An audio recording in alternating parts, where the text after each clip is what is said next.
Just a few. Just a few. All right, everybody, thanks for joining us today. Today we're going over the Greater Phoenix Metro market stats for the week ending March 16th.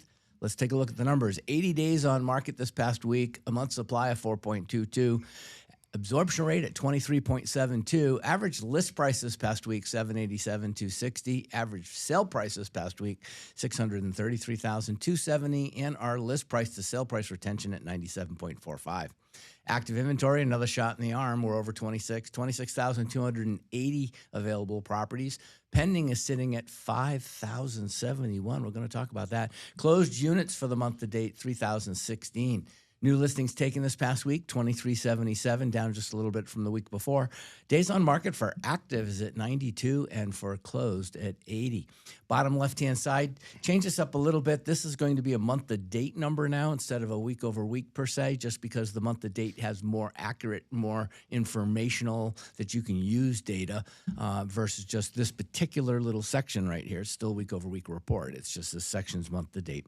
But you can take a look. There's two segments for the month so far that are down, those properties under 200,000 and those between 2 and 3. So the majority of the inventory, as you can see where it says percent of total inventory, 29.06 and 29.95 respectively for 2 to 4 and 4 to $600,000 properties. So you're dealing basically, for all practical purposes, with almost 60% of the inventory right in those two categories. Taking a look at the total, there you go, 66.05% for 600 and under. That did shrink, as I mentioned, just a little bit. 19.13% for 6 to $1 million and 14.82 for $1 million and up. So this is really cool. This spreadsheet you guys should really like. No, I'm just kidding. The numbers on this week are really, really awesome. 2377 is pretty darn close to 24. This is the third week in a row we've had really stellar new listings, the number of new listings added. Last year we did 2,400, 2,434 during the same period, only 2,000 the week before or the year before. But again, 3 weeks in a row, this is really good. It's bringing inventory up. We're at 26,280, 26,155 the week before. We have 2.54% more inventory, just under 3%. Than we had last year. So there's not a big story with inventory. It's there and it's growing ever so slightly. It'll more than likely continue to grow unless you do something like have 5,000 people pending at any one particular time. Again, we can go back last year in January, February, we had some pretty stellar amounts of people in the marketplace, like almost 6,400 to 7,000.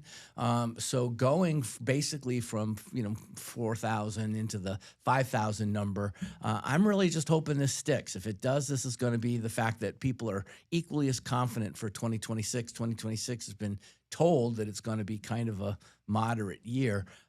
So again, we need all the buyers in the marketplace we can.